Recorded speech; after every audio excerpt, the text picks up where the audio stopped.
meeting is being recorded. Welcome back, dear friends, to another exciting episode of Exploring the Dispensation of Baha'u'llah. We are covering paragraph 68 through 74. This is part 18, part 2 of our study of the Dispensation of Baha'u'llah. And without any further ado, dear friends, we'll have our opening prayer. Thank you so much.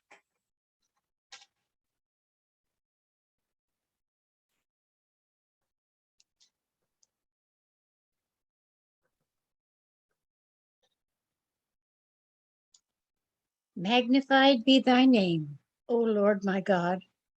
Thou art he whom all things worship, and who worshipeth no one, who is the Lord of all things, and is the vassal of none, who knoweth all things, and is known of none. Thou didst wish to make thyself known unto men, therefore thou didst, through a word of thy mouth, bring creation into being, and fashion the universe.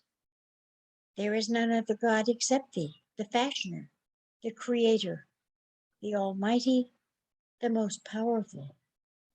I implore thee by this very word that hath shone forth above the horizon of thy will, to enable me to drink deep of the living waters through which thou hast vivified the hearts of thy chosen ones and quickened the souls of them that love thee, that I may at all times and under all conditions turn my face wholly toward thee. Thou art the God of power, of glory and bounty. No God is there beside thee, the supreme ruler, the all-glorious, the omniscient. Baha'u'llah.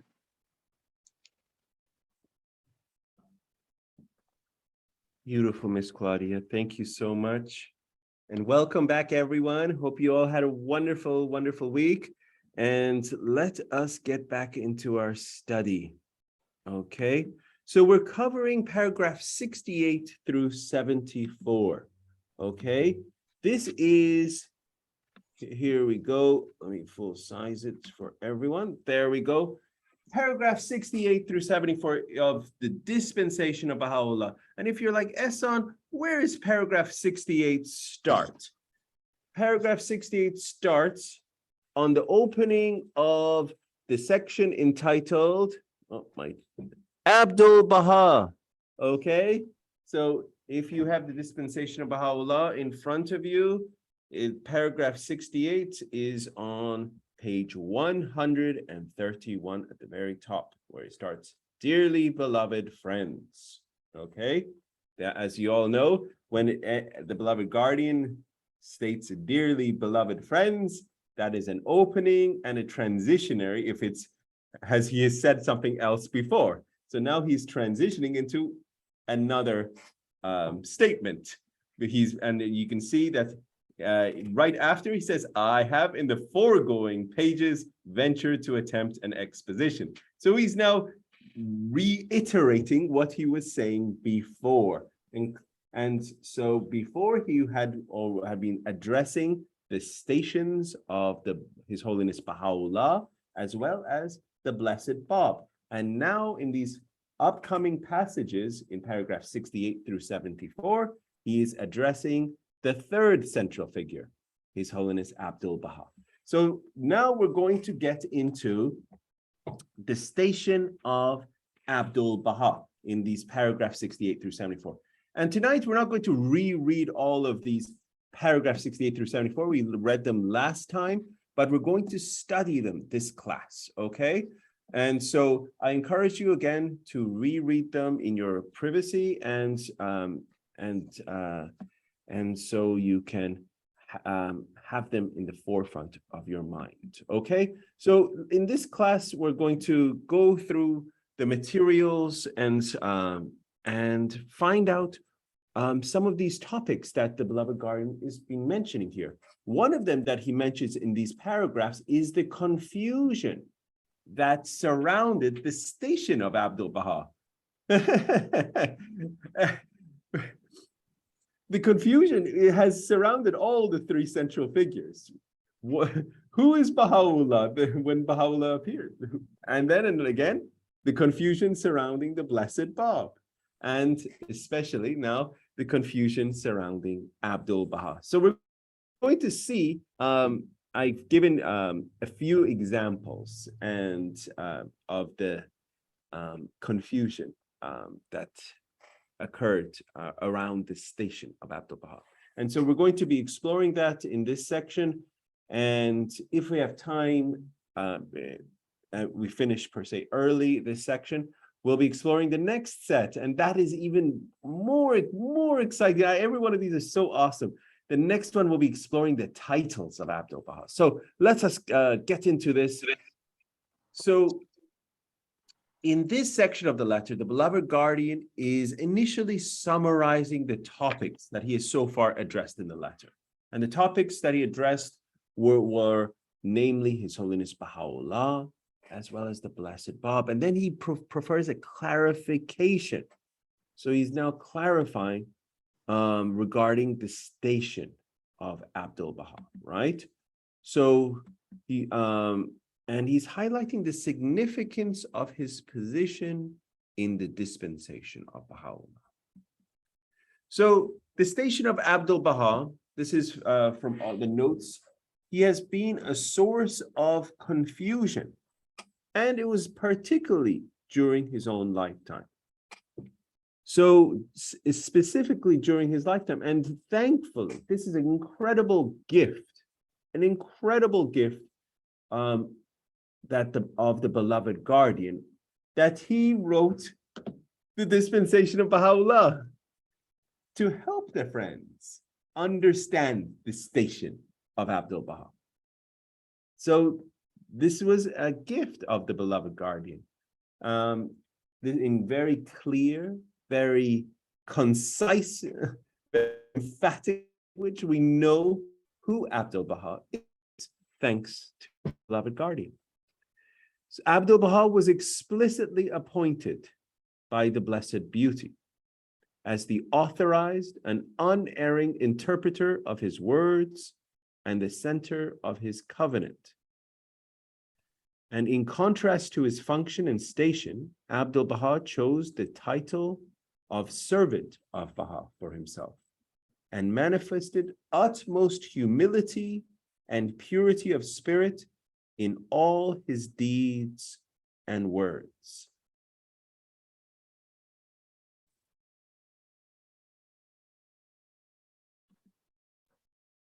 Okay, I'll ask our dear Farzad John if you could kindly read this one for us.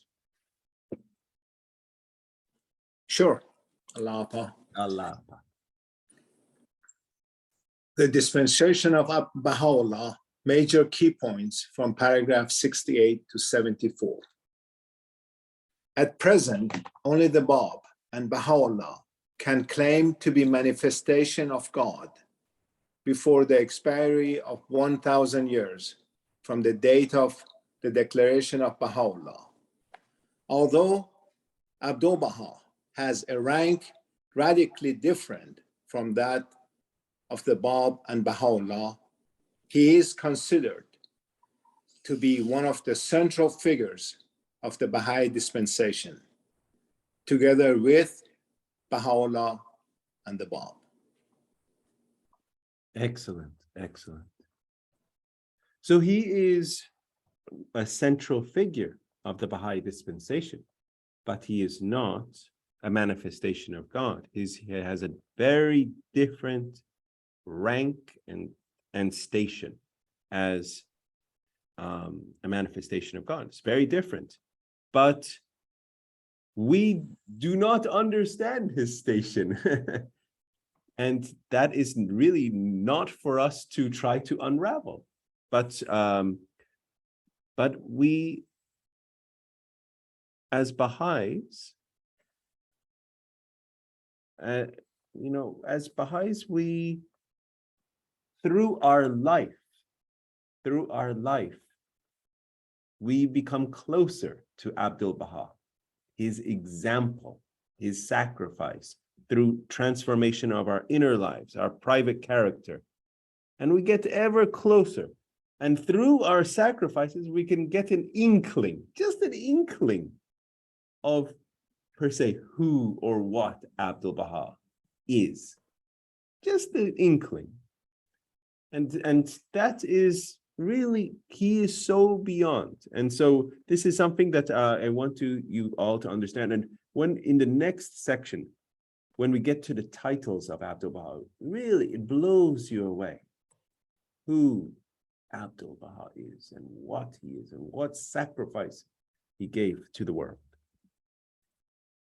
The station of ʻAbdu'l-Bahá has been a source of confusion, particularly during his own lifetime. ʻAbdu'l-Bahá had a function that was unique, not only in the dispensation of Baha'u'llah, but also in religious history. The Blessed Beauty explicitly appointed ʻAbdu'l-Bahá as the authorized and unerring interpreter of his words and the center of his covenant.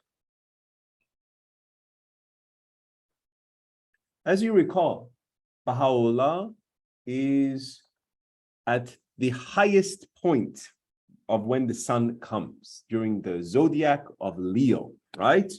So the full power and heat of the sun have come during the dispensation of Baha'u'llah, right?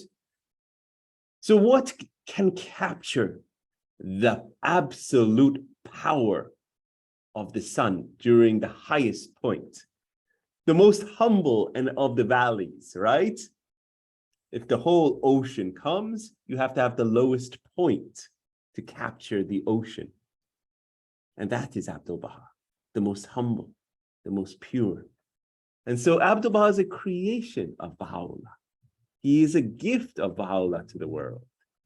And so ʻAbdu'l-Bahá, and I remember Mr. Frutan said, of all of the manifestations of God, how wonderful, what a gift they are. But they do not possess the virtue of humility. How can the manifestation of God be humble when they are the essence of everything and perfection? How can the manifestation of God be humble? So the essence, so the absolute essence of humility is ʻAbdu'l-Bahá, because he is the lowest of the low. You follow? So he says, that is ʻAbdu'l-Bahá, unique, the perfection of humility in front of his Lord, Baha'u'llah. And he captures the entire ocean, the center of the covenant. So this creation, perfection is ʻAbdu'l-Bahá, the mystery of God. So this is a role, the center of the covenant, which had not been conferred upon any religious leader in the past. And in previous dispensations, the appointment of the successors was ad hoc, and the interpretation of the words of God was open to anyone. In fact, this has been one of the major causes of division and disunity in the past. For example, in Christendom, His Holiness Jesus Christ mentioned casually that on this rock, meaning Peter, will rest my church, right? And so some of the disciples thought, Peter was the successor, and in fact, Catholicism, if you go to the Vatican and in St. Peter's Basilica, in that incredible church, at the very, very, very top of St. Peter's Basilica, this statement that Peter is, on my church will rest Peter, right? Peter the rock. And that statement is around the very top of the dome. And so that was considered by some, namely the Catholics, that he was the chosen successor of His Holiness Jesus Christ. But again, that was ad hoc. It was, through word of mouth. Okay, it was not per se written down. And again, in Islam, the aspect of Ali being the successor. So these are just examples. But in this faith, the Baha'i faith, we are so blessed to have the covenant. and the aspect of the written successorship that we have from Baha'u'llah to His Holiness ʻAbdu'l-Bahá, and even from His Holiness ʻAbdu'l-Bahá to the beloved guardian, and all of this aspect of the will and testaments, the writings, that this is the will and testament, that this is the sign of successorship that we have. So this aspect of division and disunity that has been per se plaguing and creating sects and division in the past dispensations has not been the case in the Baha'i faith. If there was ever any aspects of disunity, it was because the friends were tested by these aspects. But for the most and large part, the friends have remained unified because of the covenant.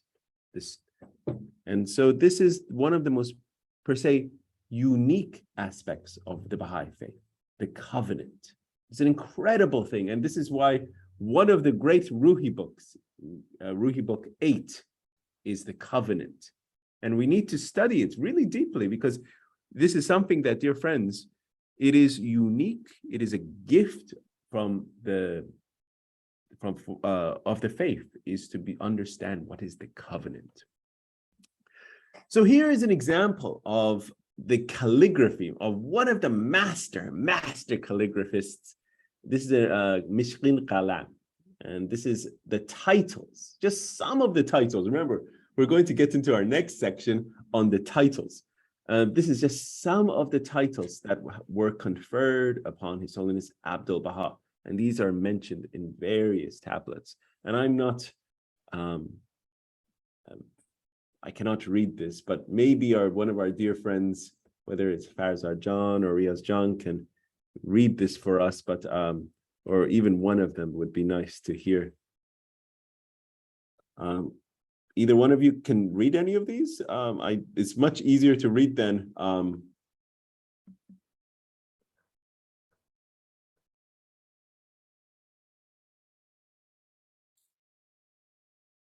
Riaz John, you want to go? Oh, Or you want, I mean, I don't know how. you go ahead, please. Thank you. okay. Try. Okay, go for it. This is Persian is Arabic. Okay, So, but I'm going to give it a try. okay, go for it. So the first one is Osrullah al-Azam al-Azim, which is the greatest Branch. branch. Mhm. Okay. The most great branch. Yes. Exactly. So second one is Sirullah al-Qawm al-Qadim. The mystery. Well, Ancient. oh, the ancient mystery, isn't it? Something like that? No, Sir is mystery. Right. Sirullah Qadim. Ancient. al-Qawm al-Qadim. Yes. So- Ancient mystery of God. The Yeah. ancient mystery of God. That's exactly right, Zamrujan. We don't have to go through all of them, but I just shared the slides. There's a few that, Bahrul Karam. yeah, and some of these, to be honest with you, I had not heard of these. I have them on an upcoming. With studying.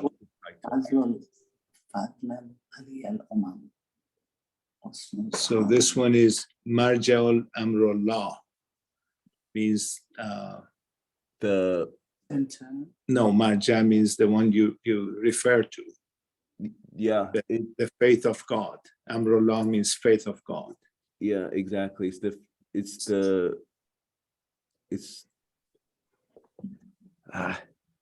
You're absolutely right. Faith of God part. Majna. I'm not totally sure. Marja. So where is Dr. Bayat when we need him? Right? I know. Come on, Dr. Bayad, right? But next week, once we get into our next section, all the titles, we'll be going through them because I have the full list. So that will be interesting. Okay, excellent. We're moving on. So this is a really nice slide that I found. So I'm going to read this for you guys. And this is another thing. Generally, I do not put pictures of His Holiness ʻAbdu'l-Bahá in my presentations, but because this section is literally on ʻAbdu'l-Bahá, so that's why I did that. But obviously, manifestations of God and all of those, even if it's a manifestation of God from a previous dispensation, does not matter. You do not put any pictures. But because this is specifically on His Holiness ʻAbdu'l-Bahá, I have a few slides, and I try to obviously keep it very respectful, okay? So, His Holiness ʻAbdu'l-Bahá was the son of Baha'u'llah and is considered one of the three central figures of the Baha'i faith. He was not a prophet of God, yet he holds a position considered by Baha'is as unapproached in the world's spiritual history. ʻAbdu'l-Bahá was asked by a believer, "Master, who art thou?"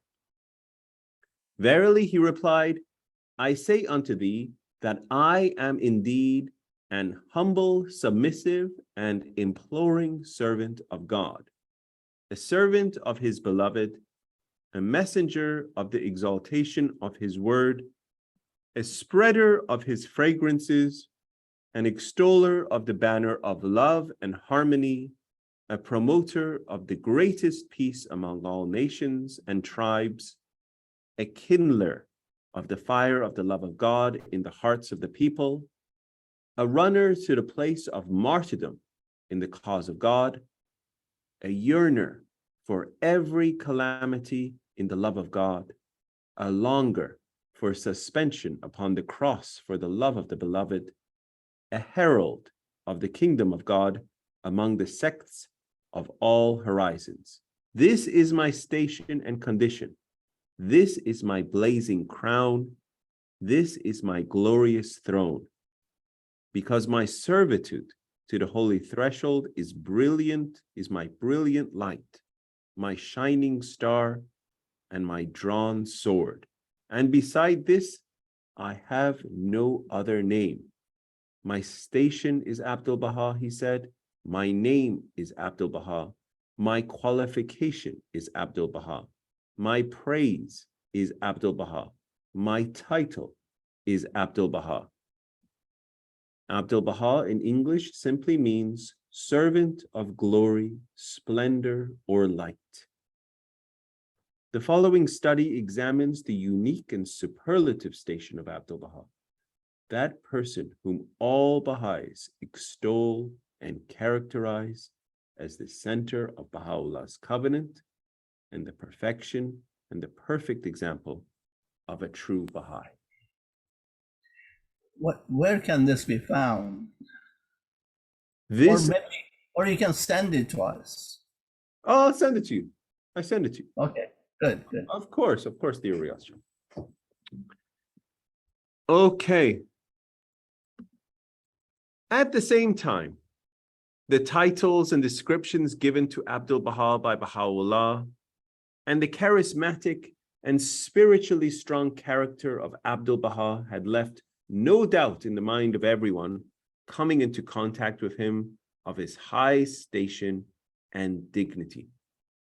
One of the most wonderful books that I encourage every dear Baha'i and friends to read is Portals to Freedom. I don't know if you read it recently and this is by Howard Colby Ives. This is the Unitarian minister. And it's such a magnificent book where it gives you that feeling of that magnificent power, that incredible aura that surrounded ʻAbdu'l-Bahá, the magnetic personality of ʻAbdu'l-Bahá, and the transformative experience of being in his presence and his overwhelming love that when you just entered his presence, it affected you.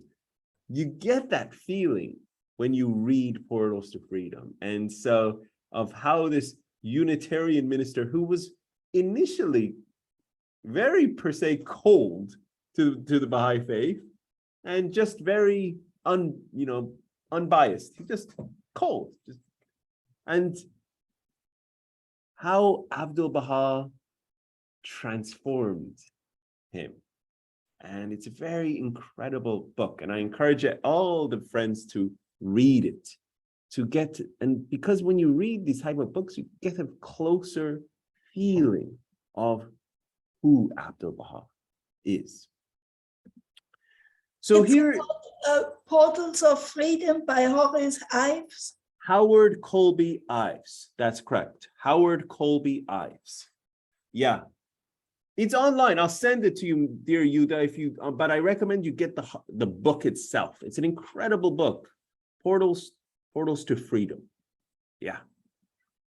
It's a great book, dear Yuda. And it's not that long, and it gives you a good glimpse, per se. All of these books, because obviously they're glimpses of who Abdu'l-Bahá is, and every one of them, and whether it's the masterful book by Hassan Balayuzi, Abdu'l-Bahá, the Center of the Covenant, or whether all of these great books, because every one of these we should read and reread, because they give you glimpses from the author's understanding of who.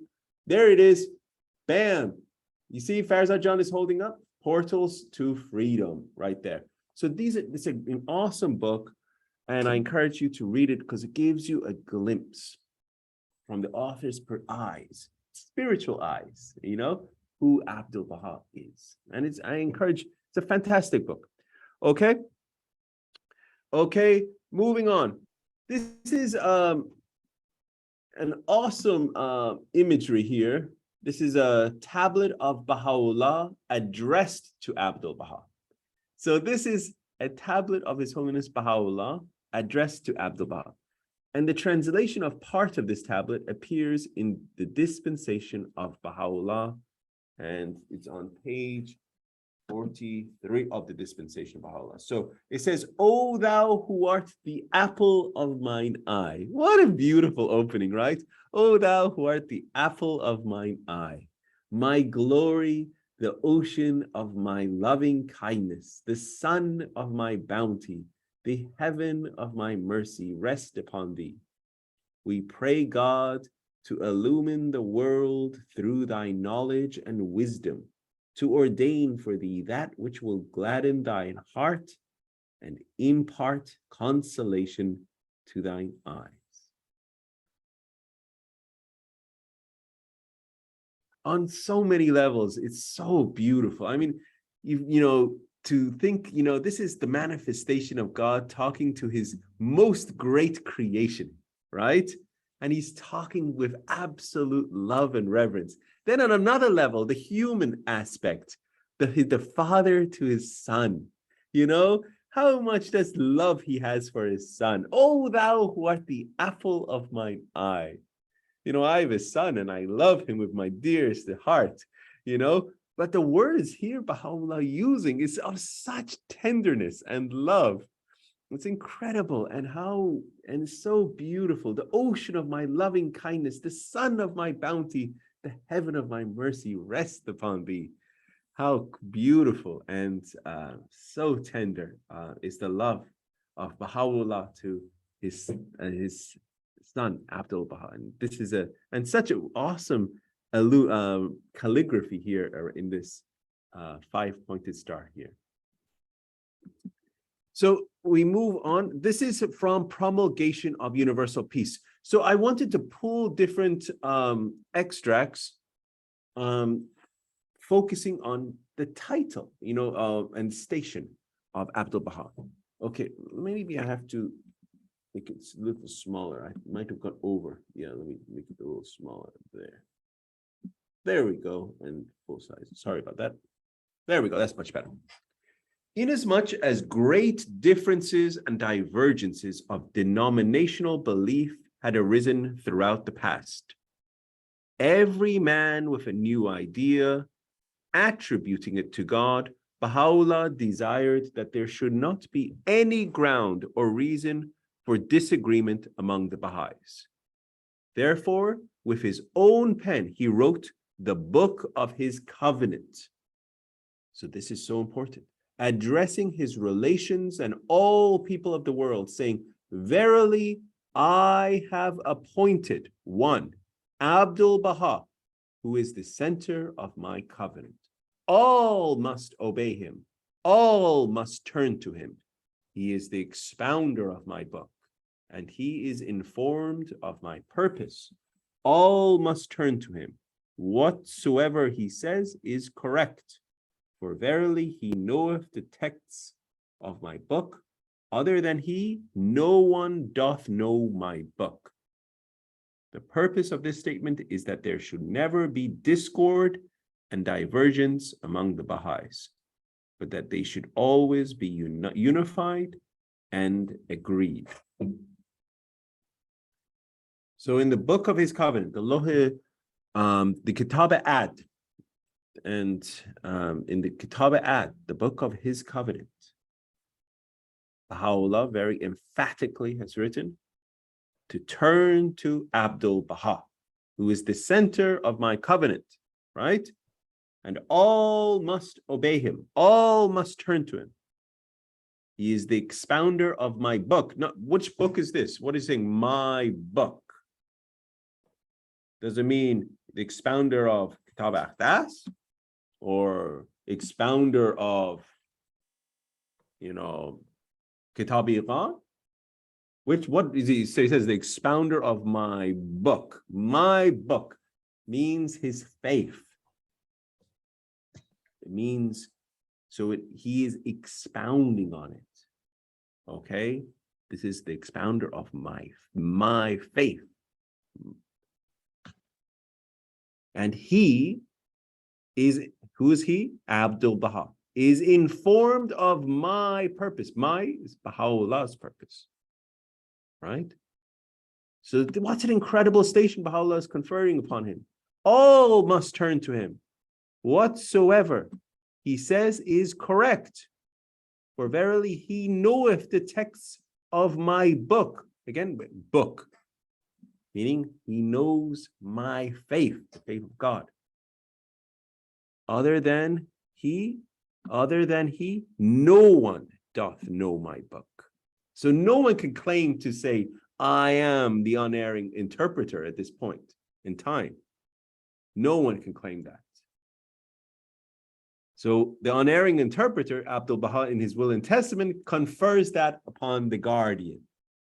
So that is when ʻAbdu'l-Bahá confers that upon the guardian.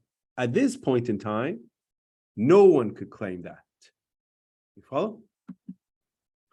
The purpose of this statement is that there should never, ever be discord and divergence among the Baha'is, because this is the covenant, the greatest gift. This is probably the greatest single gift. If you look at all the gifts, the manifestation of God in this dispensation has given us, the greatest gift is the covenant, so that the friends have this unity, the passage coming from the manifestation of God to ʻAbdu'l-Bahá, to the beloved guardian, and that at that point also went to the custodians, during that period of the custodians, and now it's with the Supreme Universal House of Justice. So it is being per se intact, the covenant. What an incredible gift it has been. So this is all thanks to the covenant. So here is now a few of these cases of confusion that we have been talking about. Who is ʻAbdu'l-Bahá? In contrast with his function and station, ʻAbdu'l-Bahá chose the title of servant of Bahá for himself and manifested utmost humility and purity of spirit in all his deeds and words. And under these circumstances, there were many believers. And when I say believers, I'm not just talking about Western friends, Eastern friends, there were Baha'is from everywhere that could not fully comprehend the role and function of ʻAbdu'l-Bahá. And this was particularly true of those whose background was strongly rooted in Christianity or Islam. And some have even assumed that he was the return of Christ. And we find the reference even there in Baha'u'llah in the New Era. And again, that's one of the great texts that I encourage you to reread, Baha'u'llah in the New Era. according to the great Baha'u'llah New Era is considered our manual for teaching. So if you really want to become a strong teacher of the cause of God, pick up Baha'u'llah New Era and be able to present it. Every chapter. So I encourage you to have a mastery of Baha'u'llah New Era. So in Baha'u'llah New Era, it mentions that there was such a confusion over the station of ʻAbdu'l-Bahá. And such assumptions used to cause intense grief to the heart of ʻAbdu'l-Bahá. So also, how many chapters did ʻAbdu'l-Bahá edit in Baha'u'llah New Era? Does anyone know? He actually edited several chapters in Baha'u'llah New Era. And one of those chapters that he edited was the one entitled ʻAbdu'l-Bahá. And it's very interesting. So because when the great John Ebenezer Esselmont sent the manuscript of the first several chapters of Baha'u'llah New Era to ʻAbdu'l-Bahá, one of those chapters was the chapter on ʻAbdu'l-Bahá. And ʻAbdu'l-Bahá edited it himself. And so that chapter and those chapters, I think it's like 2.5 chapters or 3.5 chapters of Baha'u'llah New Era are per se, I would say divine in the sense because it's revealed word. It's edited by the center of the covenant himself, So it's those chapters per se that is as good as you get, And so I encourage you to read and reread Baha'u'llah New Era. Because it also gives you an understanding of the central figures. Chapter 1, 2, and I think it's 4 is those chapters that have been edited. And you can see which chapters they are in the introduction of Baha'u'llah New Era what have been edited. So here are just a few, and when I say few, of these headlines that gave intense grief to the heart of ʻAbdu'l-Bahá. So some of these headlines: Persian peace apostle predicts war in Europe. He was not a Persian peace apostle. Persian hailed as a new Messiah. So Messiah means he has the station of Jesus Christ, or the return of Christ. So he's come to teach unity of the world. This is a headline. ʻAbdu'l-Bahá, prophet of God, is asked to come to Spokane. So where are the people getting these ideas that he's a prophet of God? The Baha'is themselves have been, announcing it, because here again, ʻAbdu'l-Bahá, prophet of God, come to Spokane. Apostle of peace here predicts an appalling war in the old world. He's apostle of peace, meaning he's a prophet. Prophet of peace comes to Buffalo. So the Baha'is themselves, themselves saw him as a prophet. This is in the Palo Alto. ʻAbdu'l-Bahá, the Baha'i prophet, speaks at Stanford University. So just some of these headlines that calling him as a Messiah, as a prophet. You see how many. This is during his travels of 239 days through the United States. Here's some more. This is in the Le Petit Journal. Remember, he was in France. So what does it say? Le Nouveau Prophète d'Islam. So the new prophet of Islam. There's a depiction of ʻAbdu'l-Bahá. So this is in the French journal. And here's in the Buffalo New Inquirer. Prophet and prince of royal Persian blood in Buffalo. Hail ʻAbdu'l-Bahá Abbas. These are just some of the cases that, as mentioned, made the heart of ʻAbdu'l-Bahá suffer. Every one of these, because they are missing the station of who ʻAbdu'l-Bahá is. Apostle of peace meets socialists. Persian peace prophet gives message to Canada through the Standard. Every one of these headlines upset the heart of ʻAbdu'l-Bahá. And here, this is from the Washington Post. The coming of Abbas Effendi, Messiah of 6 million souls. This was published. Long story, talking about how he is the Messiah.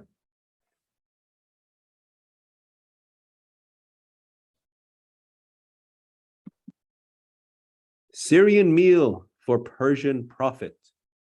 This is in the Boston, Massachusetts Evening Herald, 1912. Syrian meal for Persian prophet. And on the right, ʻAbdu'l-Bahá, prophet of God, asked to come to Spokane, September 17th, 1912.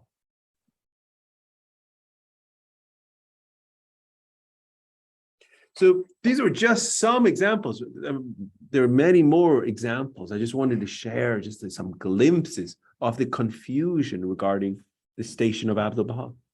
And here, this is the statement that I am going to ask my dear friend, Miss Yuda, if she can read this nice and loud, because this is where he is now very emphatically stating who is ʻAbdu'l-Bahá. Please, my dear friend Yuda. Okay. In response to a question asked by about his station, ʻAbdu'l-Bahá states, "My name is ʻAbdu'l-Bahá. My identity is ʻAbdu'l-Bahá. My qualification is ʻAbdu'l-Bahá. My reality is ʻAbdu'l-Bahá. My praise is ʻAbdu'l-Bahá. Thraldom to the blessed perfection is my glorious and refulgent diadem, and servitude to all the human race is my perpetual religion. Through the bounty in favor of the blessed perfection, ʻAbdu'l-Bahá is the ensign of the most great peace, which is waving from the supreme apex, and through the gift of the greatest name, he is the lamp of universal salvation, which is shining with the light of the love of God. The herald of the kingdom is he, so that he may awaken the people of the East and of the West. The voice of friendship, uprightness, truth, and reconciliation is he, so as to cause acceleration throughout all regions. No name, no title, no mention, no commendation has he nor will ever have except ʻAbdu'l-Bahá. This is my longing. This is my supreme apex. This is my greatest yearning. This is my eternal life. This is my everlasting glory. Express ye the same thing which is issued from my pen. This is the duty of all.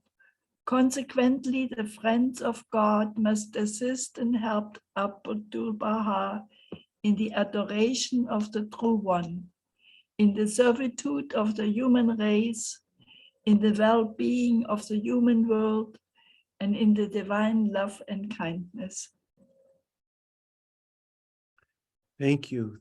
Very well read. So here, His Holiness ʻAbdu'l-Bahá is now stating very emphatically, very clearly, his station. My name is ʻAbdu'l-Bahá. My identity is ʻAbdu'l-Bahá. My qualification is ʻAbdu'l-Bahá. My reality is ʻAbdu'l-Bahá. My praise is ʻAbdu'l-Bahá. And very interestingly, right? At the very end, after stating all of these things, that his station is ʻAbdu'l-Bahá, his want is ʻAbdu'l-Bahá, his desire is ʻAbdu'l-Bahá. No name, no title, no mention, no commendation have he nor will ever have except ʻAbdu'l-Bahá. This is my longing. This is my supreme apex. This is my greatest yearning. This is my eternal life. This is my everlasting glory. Now, very important that I don't want the friends to miss. What does he say? This is from ʻAbdu'l-Bahá. Remember, ʻAbdu'l-Bahá, Tablets of ʻAbdu'l-Bahá, Volume 2. What does he say? Express ye the same thing which is issued from my pen. This is the duty of all. So this should be the mission of everybody, not just ʻAbdu'l-Bahá. Remember, he is the perfect exemplar, right? So it's really great that it says, my name is ʻAbdu'l-Bahá, my title is ʻAbdu'l-Bahá, my qualification is ʻAbdu'l-Bahá, my praise is ʻAbdu'l-Bahá. You know, that's wonderful. ʻAbdu'l-Bahá said all of that, but that's ʻAbdu'l-Bahá, right? No, every one of us. Express ye the same thing which is issued from my pen. This is the duty of all. Consequently, the friends of God must assist and help ʻAbdu'l-Bahá in the adoration of the True One, in the servitude to the human race, in the well-being of the human world, and in divine love and kindness. So each one of us must work to become ever closer to being servants of Baha'u'llah, to become servants of Baha'u'llah. They must assist and help ʻAbdu'l-Bahá. And how do you help ʻAbdu'l-Bahá? ʻAbdu'l-Bahá is not with us. He has passed. But how, when you say ʻAbdu'l-Bahá, how do you assist and help the faith? How do you assist and help the faith? That should be our focus, right? How do you do this? This should be your prime and focus in servitude to the human race, right? So this is ʻAbdu'l-Bahá. This is my supreme apex. His greatest aspiration is this. So now some other points, moving to paragraph 69, dear friends. In paragraph 69, the beloved guardian prefers a clarification regarding the station occupied by ʻAbdu'l-Bahá and the significance of his position in the dispensation of Baha'u'llah. This is some of the highlights of the key points from paragraph 69. It is impossible for us to acquire an accurate understanding of the station and character of ʻAbdu'l-Bahá due to our closeness to his time. It's not possible. We're too close to the time of the period of ʻAbdu'l-Bahá.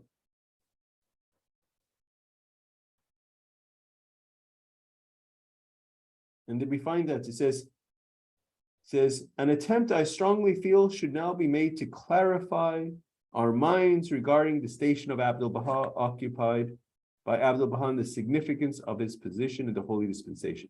This is what he states. It would be indeed difficult for us who stand so close to such a tremendous figure and are drawn by the mysterious power of so magnetic a personality to obtain a clear and exact understanding of the role and character of one who, not only in the dispensation of Baha'u'llah, but in the entire field of religious history, fulfills a unique function. We stand too close to the time of this incredible being to have an accurate understanding. Think about the word understanding. Understand, so it means you have a comprehension of even the underness, you know? So you have full comprehension. Comprehension means surrounding it. You understanding of everything, comprehension that is circulated. We don't have that of ʻAbdu'l-Bahá. So, and let alone an accurate understanding. We don't have that. We stand too close. It's out of focus right now. The function of ʻAbdu'l-Bahá is unique, not only in the dispensation of Baha'u'llah, but also in the entire history of religion. And ʻAbdu'l-Bahá, together with the Blessed Bab and Baha'u'llah, are considered as the central figures of the Baha'i faith. And their station is supreme above all others for the next, at least, this should be at least, not 1,000 years, right? At least 1,000 years. And this is very interesting. And Riaz Jan many times has mentioned this, emphatically stated that this period of time of 1,000 years is very significant and interesting in the scope of religious faith.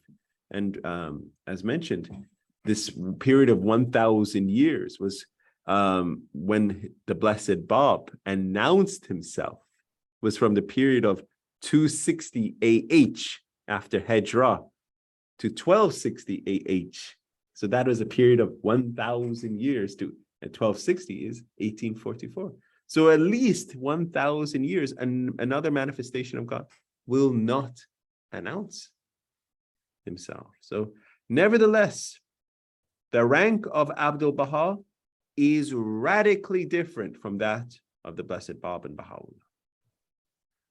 And so he's not of the stationhood of manifestation of God, and he's not of the station of an ordinary human being. That is as far as, so he's somewhere in the middle. Somewhere in the middle is ʻAbdu'l-Bahá. In paragraph 69, the beloved guardian prefers a clarification regarding the station occupied by ʻAbdu'l-Bahá. And here's some more points. It is wrong to assume that the station of ʻAbdu'l-Bahá is equal to that of Baha'u'llah and the Bab. The gap separating the station of ʻAbdu'l-Bahá from that of other followers of Baha'u'llah is greater than the gap between his station and that of Baha'u'llah. So this was a very interesting statement, okay? So it means in the spiritual world, okay, here, this is a writing here. In the spiritual world, if you put the whole spiritual world in a, per se, distance, he is closer, in the sense, of the manifestations of God, closer than that to us. You see? So that's what it's saying. He is, but he's obviously not the manifestation of God. He's saying he is the gap separating the station of ʻAbdu'l-Bahá from that of his other followers of Baha'u'llah is greater than the gap between his station and that of Baha'u'llah. The station of ʻAbdu'l-Bahá will tower over every other follower of Baha'u'llah for the next 1,000 years. So this is another insight from paragraph 69. All right. Any thoughts so far before we move to the next paragraphs or insights? Or okay, cool. ʻAbdu'l-Bahá is one of the individuals that there's so many wonderful stories from his life. And I encourage you to, I mean, whether it's the children's stories that my auntie Jackie, Jacqueline Mehrabi, I don't know if you've seen the children's stories. That's my auntie, has written many, many children's storybooks on the stories of ʻAbdu'l-Bahá and stories, and she's written them to be very easy for children. And growing up in Scotland, had the privilege of Auntie Jackie, and she would have many of these stories. And so growing up, I would have learned many of these stories of ʻAbdu'l-Bahá, and I encourage you, dear friends, read. Share them with your children, your grandchildren, and it inspires them. It's food. Because remember, it's not just every day we should take in sustenance, whether it's food and water. We should take in this spiritual sustenance. And just like a mother bird giving to their little chicklings and nestlings, we should give the spiritual food to our children and our grandchildren to ensure that they have this. And these stories of ʻAbdu'l-Bahá and of his example, his life, is literally like the spiritual food that we're giving, because it helps them to understand the stationhood of ʻAbdu'l-Bahá. So I encourage you, that is something that you should, as a gift, and I'm not saying just give them a book. That's not enough.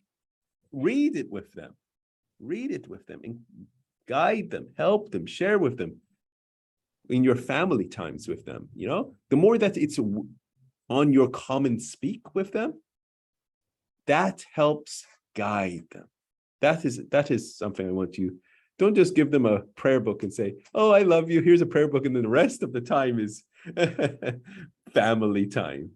You know, have common time with them, talking to them about these kind of topics. Okay, so that's just something I wanted to share with you.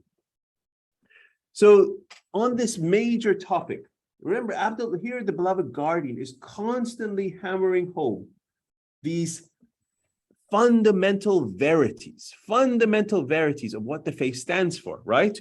Who is Baha'u'llah? Who is the Blessed Ba? And now who is ʻAbdu'l-Bahá? And he wants to correct the understanding of the friends to who these central figures are. And one of them is, in the correcting these fundamental verities, is the stationhood of ʻAbdu'l-Bahá. And we saw how many examples that were just from different articles that they were thinking that ʻAbdu'l-Bahá was a Messiah. He's the prophet of peace, right? So here, now in these paragraph sets, in paragraph 670 through 74, the beloved guardian is saying ʻAbdu'l-Bahá is not a manifestation of God. Very categorically, he's not. So in paragraph 70 through 74, the beloved guardian explains that ʻAbdu'l-Bahá is not a manifestation of God. And in paragraph 70, he states that no one but the Blessed Bab and Baha'u'llah can claim to be a manifestation of God before the expiry of 1,000 years from the declaration of Baha'u'llah. And so we all know when the declaration of Baha'u'llah happened, 1863. So 1,000 years from that, anyone who's good at math? 1,000 years all the way to, from 1863 to 2863, if my math is right. Am I right? 1863, add a 1 to 2863. So that's a long time from now. So that's the minimum point where you could, that at least 1,000 years, right? All the way till 2863. So these are the fundamental verities that are embedded in the writings of Baha'u'llah and ʻAbdu'l-Bahá. And in paragraph 71, the beloved guardian Shaykh Effendi cites two statements from Baha'u'llah in which he explicitly indicates that there will be no manifestation of God before the expiry of 1,000 years. Okay, so all the way to at least 2863. So, once you per se have found Baha'u'llah, you shouldn't be going around looking for another one, because at least within our lifetime, there's going to be no other manifestation of God. So you found him, right? So great job. Now you got work to do and start transforming your own life and then work to transform society. Okay?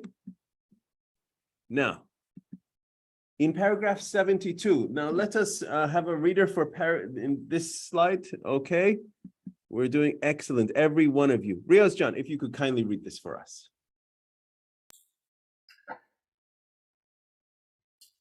In paragraph 72, Shawqi Effendi cites a statement from ʻAbdu'l-Bahá in which he describes the Bab and Baha'u'llah as the son of truth and his own station as the station of servitude.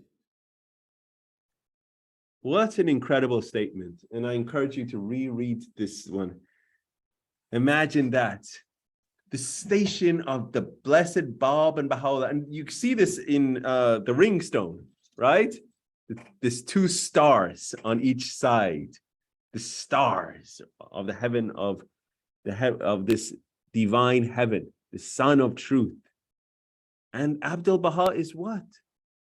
He is the servant. He says, I am the servant.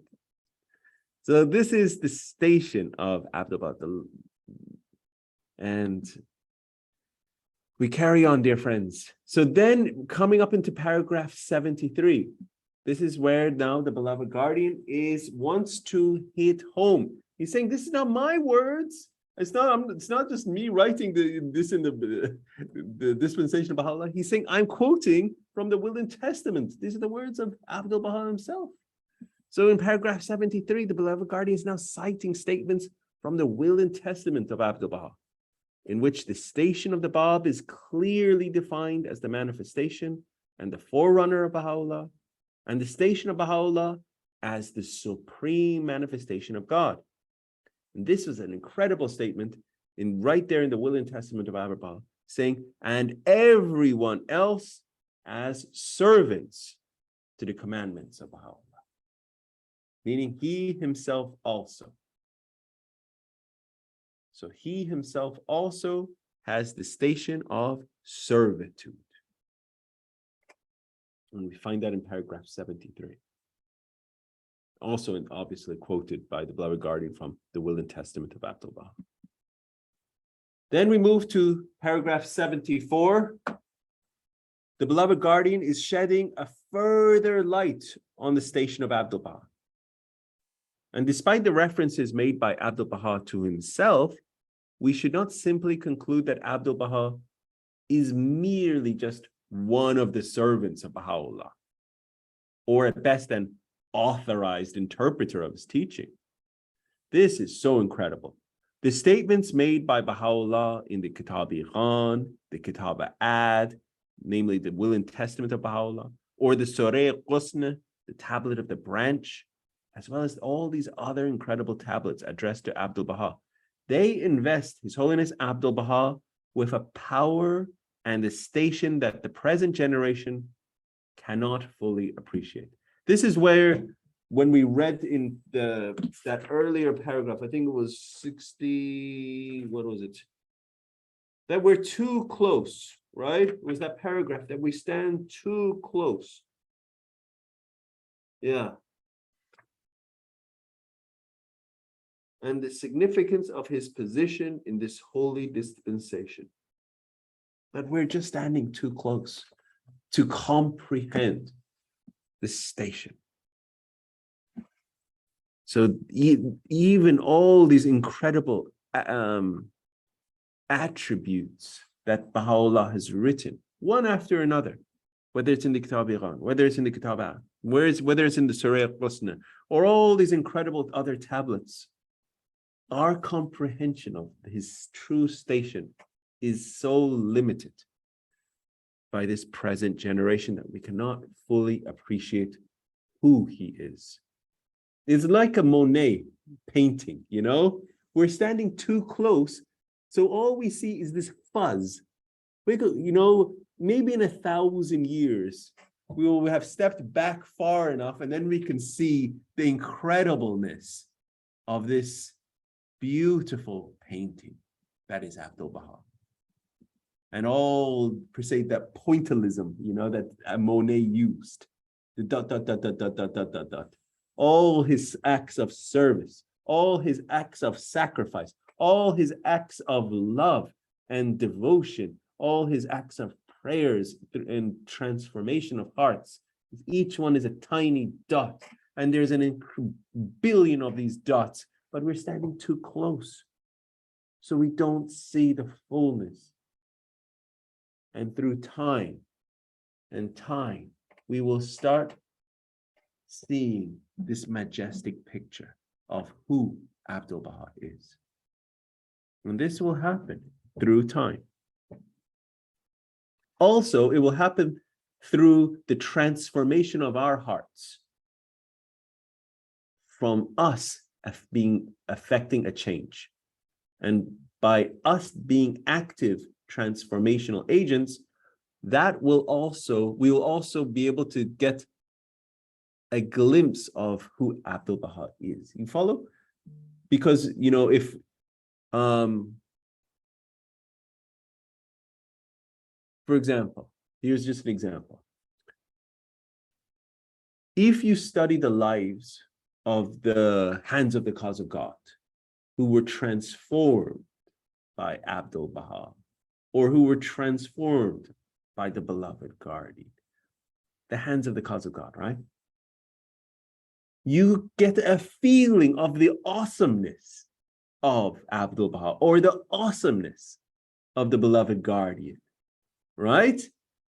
Because if you really study the lives of the hands of the cause of God, you get the feeling of the awesomeness of the station of His Holiness ʻAbdu'l-Bahá or the beloved guardian, because those were per se his generals, and ʻAbdu'l-Bahá is the commander. So if you study his generals, you get a feeling of the commander, because those are his chief generals.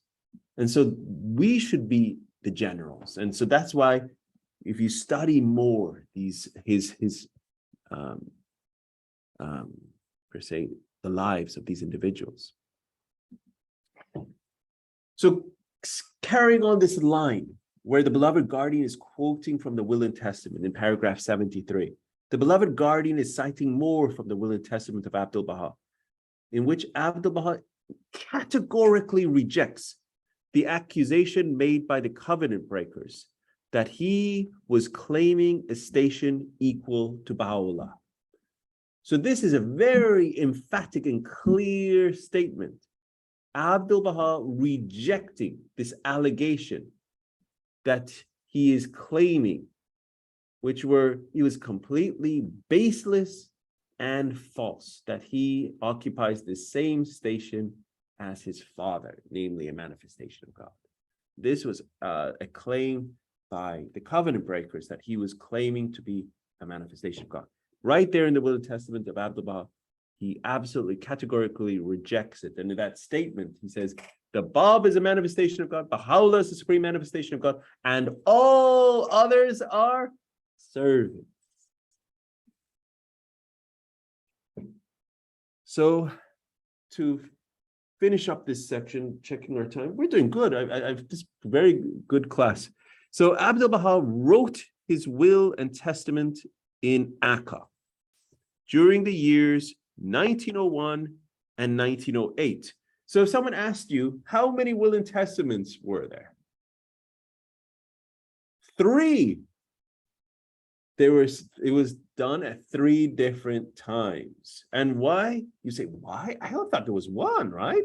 No, he actually had written 3 parts to his will and testament, because these are different points that, see, it says it consists of 3 sections written at different times during that period. And they were all addressed to the beloved guardian. And it was because at different points, at different times, he was under attack constantly of his life. And as Baha'is, every one of us should have a will and testament. This is actually right there in Kitab Aqdas. As a Baha'i, you should have a will and testament, right? So ʻAbdu'l-Bahá was our perfect exemplar and went above and beyond, and he actually had 3 sections to his will and testament. So there you go. So you should be always having your will and testament. And I live in Texas. I'll get you to Dear Doug. And if in Texas, if you don't have a will and testament, it's actually really bad, because then your inheritance, then it's dictated by the state. And then God knows what will happen to your inheritance. It's very messy, and then it gets so I encourage anyone if you're thinking, even thinking, you should always have a will and testament prepared. Anyway, to Doug. In 1921, when Shoghi Effendi realized he was going to be the guardian, what was his age? Do you recall? Okay, so when the beloved guardian was appointed as guardian, how old was the guardian? That is our question from dear Doug. So pub quiz. 24. So in 1901, he would have been 3. With all due respect, in the Ruhi Book of 8, which is about the covenant, it lists that the first time Abdu'l-Bahá wrote his will it began in 1906, Ehsan Jan. And Shoghi Effendi was 9 years old then. Shoghi was 9. In March of 1897. Yes. The guardian was. And I even Googled it, and it comes up 1906. Okay. So he was about 9 years old the first time. But when he was appointed as the guardian, he was 24. Right. Yeah. Right. When the will was read, he was 24. Not a problem. No. And you're absolutely right. It was around the years of 23, 24. It was around that time the beloved guardian took on, per se, the mantle of guardianship. And I encourage you to read the Priceless Pearl, the early chapters of Priceless Pearl, and how it, per se, the weight of the guardianship, how it suddenly hit the guardian so unexpectedly, because he did not expect it under any level. And as you all may know, His Holiness ʻAbdu'l-Bahá did not want it to be a surprise for the guardian. He actually wanted the guardian to return back to Palestine. He actually had written a letter and actually wanted him to come back. But that letter never reached the guardian. And so what happened was that unfortunately that he heard the news and it hit him, as they say, like a ton of bricks, and he collapsed. And so, yeah. So I encourage you all to read that. That's an incredible, we have such awesome stories, and these are a part of our history, and we should be very well versed on these, the history of the faith. So this is the whole document entitled The Will and Testament of ʻAbdu'l-Bahá. And it was written by ʻAbdu'l-Bahá in his own handwriting. And I encourage you all, this is another thing, to read and reread the Will and Testament of ʻAbdu'l-Bahá. It's one of the charter documents of the Baha'i faith. And it's not that long, really, and it's not that hard to read. So it's one of the pivotal documents that outlines the stationhood of Baha'u'llah, stationhood of the Blessed Bab, and who ʻAbdu'l-Bahá is, as well as who is the successorship to ʻAbdu'l-Bahá, namely the beloved guardian.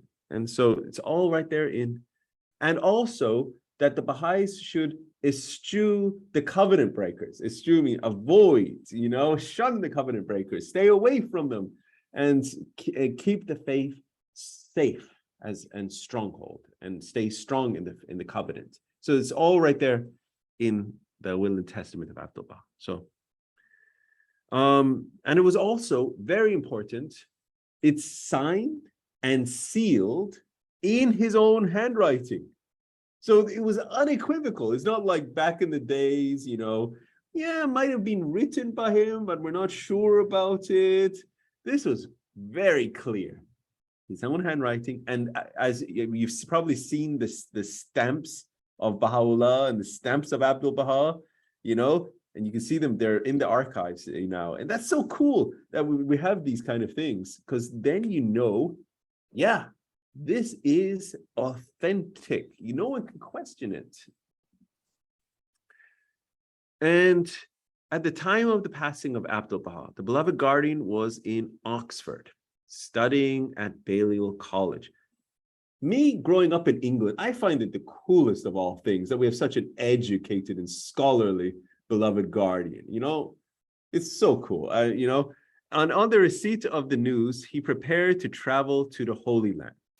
He sailed from England on the 16th of December and arrived in Haifa on the 29th, 1 month after the passing of ʻAbdu'l-Bahá. And it was Lady Blomfield, if you remember, when our study of Advent of Divine Justice, one of those incredible shining luminaries of ladies, was the lady that assisted and was really the shoulder, per se, for the beloved guardian to, per se, cry on. And he was so broken. He was so broken at the news of the passing of ʻAbdu'l-Bahá that she helped the beloved guardian to gather his strength to take that journey to Haifa. The family were waiting for his arrival to open the will and testament of ʻAbdu'l-Bahá and read it to them. And this occurred a few days after the beloved guardian Shaul Effendi's arrival. And remember, some of those friends, and I encourage you again to read Baliuzi's masterpiece, called the ʻAbdu'l-Bahá, the Center of the Covenant. I actually read the whole book and I recorded it. It's on YouTube, and I can send the link to it, the friends. And I did that because it was during the centenary of the passing of ʻAbdu'l-Bahá, which was last year, which is, he passed away in 1921, so it was 2021. So I read the Baliuzi's immortal work, ʻAbdu'l-Bahá, the Center of the Covenant, chapter by chapter, and recorded it. And that is probably one of the greatest books that covers the full life of ʻAbdu'l-Bahá. And you get to see during this period of after the passing of ʻAbdu'l-Bahá, what happened? What happened? And it was very interesting of this, per se, successorship of now the beloved guardian is entering, per se, the scene. And we also see it in Priceless Pearl. What happened? This turbulence, commotion. Now the covenant breakers are, per se, trying to, exert and take power for themselves. And I encourage you to read it and study your history. Okay. The contents of the will were completely unexpected for the beloved guardian. And in reference to this matter, Rui Khanum writes that Shaul Effendi himself stated on more than one occasion, not only to me, but to others who were present at the table of the Western Pilgrim House, that he had had no foreknowledge of the existence of the institution of guardianship, least of all, that he was appointed as guardian. And we find that reference in the Priceless Pearl. He had no knowledge. No one had knowledge or foreknowledge of the existence of this new institution called guardianship. So this was a new creation that was brought about from the will and testament of ʻAbdu'l-Bahá. And this is the Western Pilgrim House around that time, 1921. Yeah.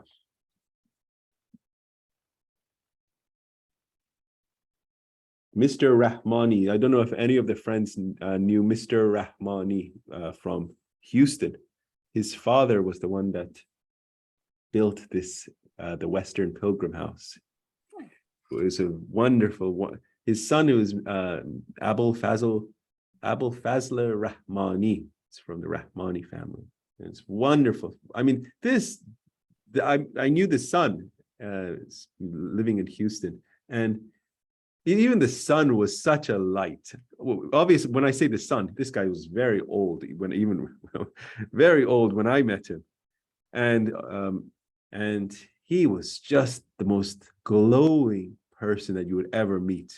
Always glowing of love and service, always wanting to teach the faith, was Mr. Rahmani, Abul Fazl Rahmani. And his father was the one that Abdu'l-Bahá asked to build the Western Pilgrim House. So wonderful soul, wonderful, wonderful. And on the January 3rd, 1922, the will and testament of Abdu'l-Bahá was formally presented to 9 senior members of the family of Abdu'l-Bahá in the absence of Shoghi Effendi. The will was read aloud, and its seal, signature, and handwriting were shown to those present.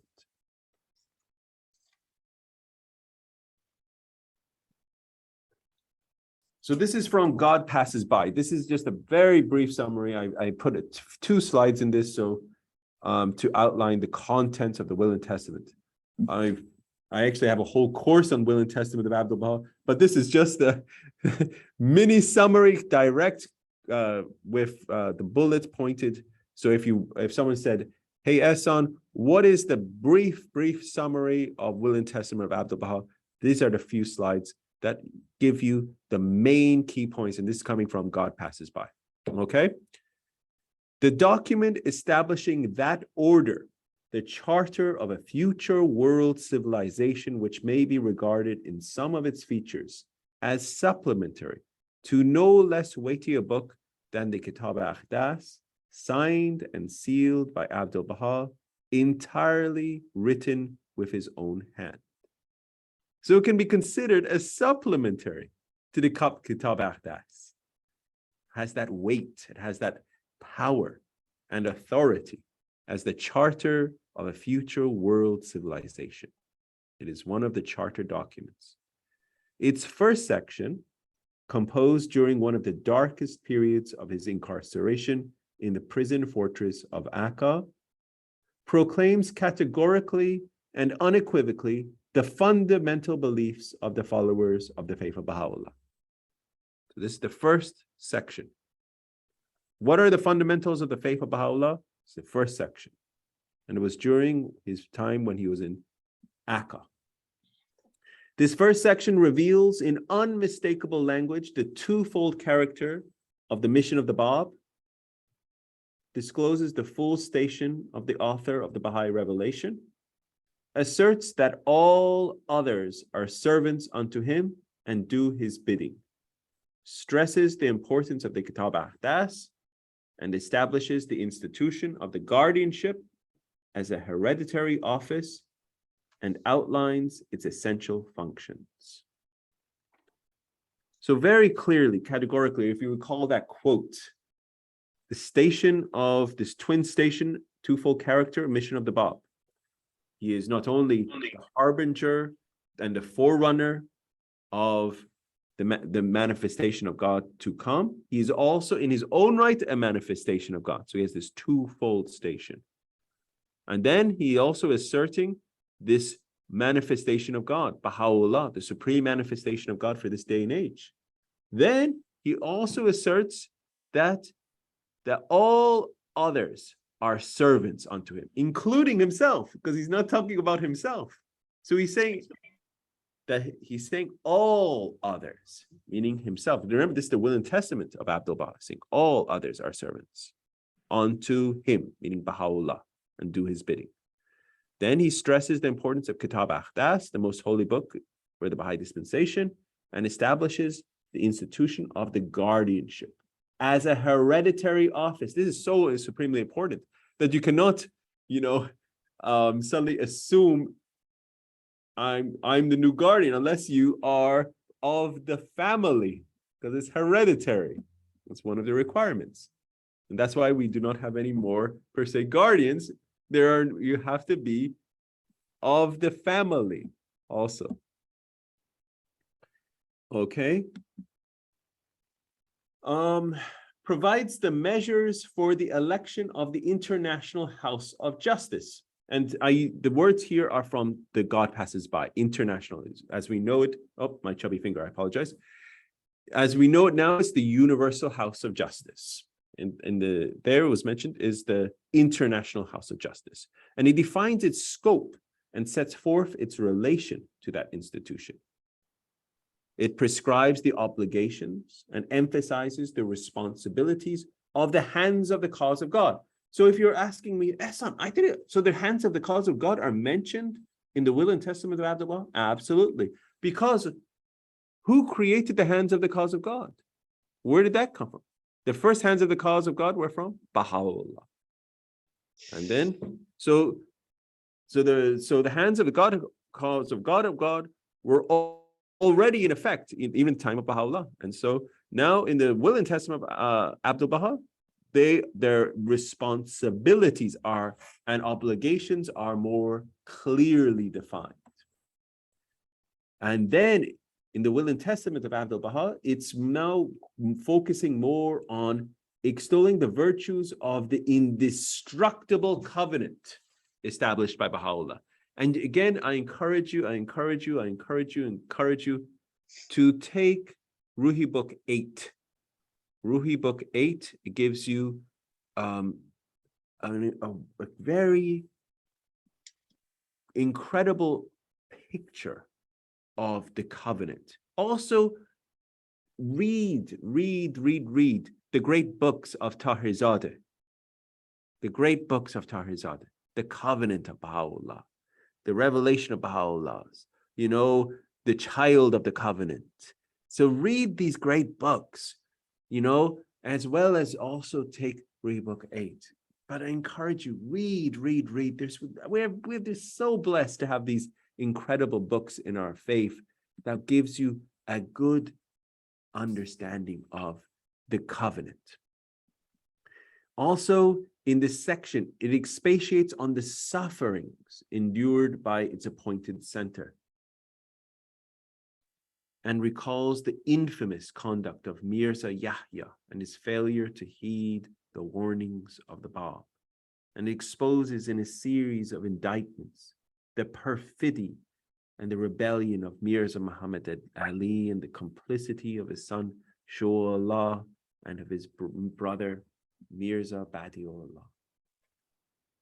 So here in the will and testament of ʻAbdu'l-Bahá, he's very clearly denouncing the covenant breakers, stating their actions, stating their rebelliousness, so that the Baha'is understand that these individuals, who they are, and so that they can, the Baha'is themselves can remain strong and firm in the covenant. Also, in the summary outlined in God Passes By, these are the last key points. The will and testament also reaffirms their excommunication. Talking about the covenant breakers, it's reaffirming their excommunication and predicts the frustration of all their hopes and summons the Afnan. This is the family of the blessed Babs, the Babs kindred, the hands of the cause and the entire company of the followers of Baha'u'llah to arise unitedly to propagate his faith, to disperse far and wide, to labor tirelessly, and to follow the heroic example of the apostles of Jesus Christ. I find that so beautiful. He said, could have asked, say, follow anyone's examples, but it's go follow the example of the apostles of Jesus Christ. What did they do?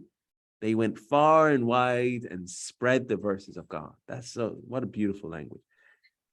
And then His Holiness ʻAbdu'l-Bahá is warning them against the dangers of association with the covenant breakers and bids them shield the cause from the assaults of the insincere and the hypocrite. And he counsels them to demonstrate by their conduct the universality of the faith they have espoused and vindicate its high principles. It's an important word the beloved guardian uses here in God Passes By. Vindicate means prove true. So you have to understand the truth, then prove it. So it's vindicate its high principles. in that same document, namely the Will and Testament of ʻAbdu'l-Bahá, its author, ʻAbdu'l-Bahá, reveals the significance and purpose of the law, this law coming from Kitab Aqdas, Huququllah, the right of God, already instituted in the Kitab Aqdas, and enjoins submission and fidelity towards all monarchs who are just.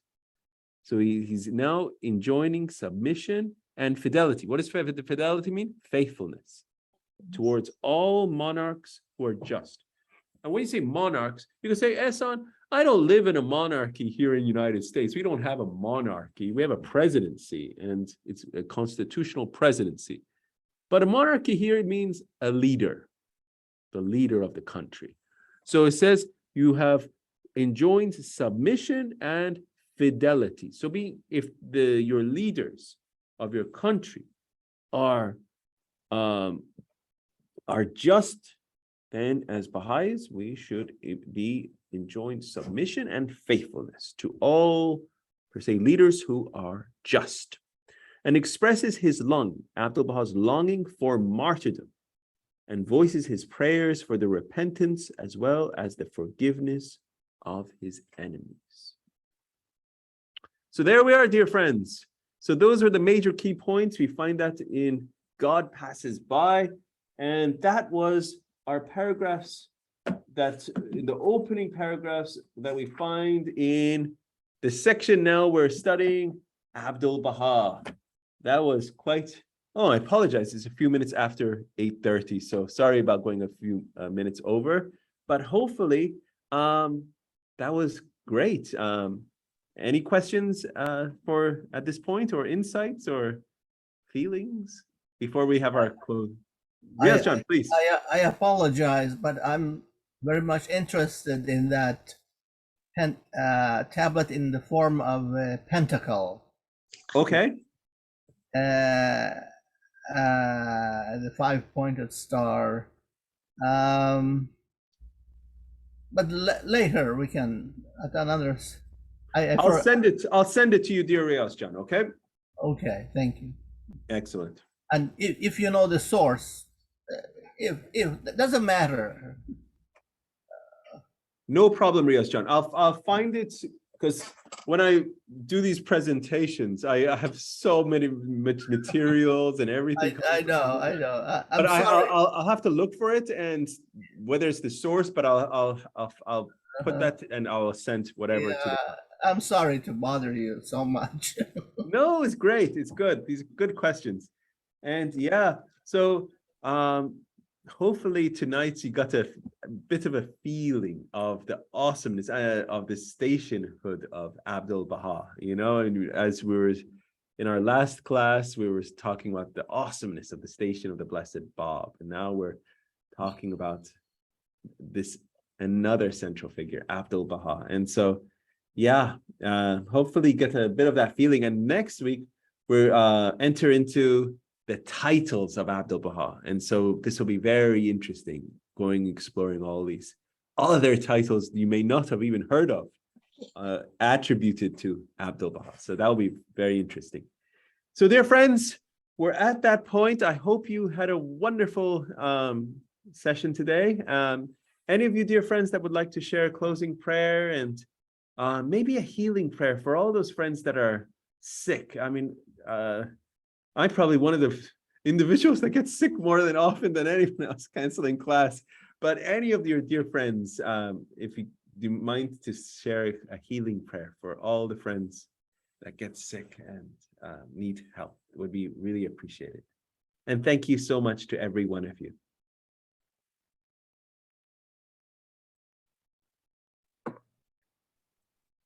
Thank you, Miss Yuda. Oh my God, I beg of thee by the ocean of thy healing, and by the splendors of the day star of thy grace, and by thy name through which thou didst subdue thy servants, and by the pervasive power of thy most exalted word, and the potency of thy most august pen, and by thy mercy that has preceded the creation of all who are in heaven and on earth, to purge me with the waters of thy bounty from every affliction and disorder, and from all weakness and feebleness. Thou seest me, O my Lord, thy suppliant waiting at the door of thy bounty, and him who has set his hope on thee, clinging to the cord of thy generosity.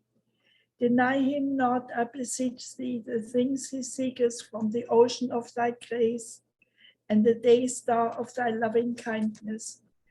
Powerful art thou to do what pleases thee. There's none other God save thee, the ever forgiving, the most generous. Baha'u'llah.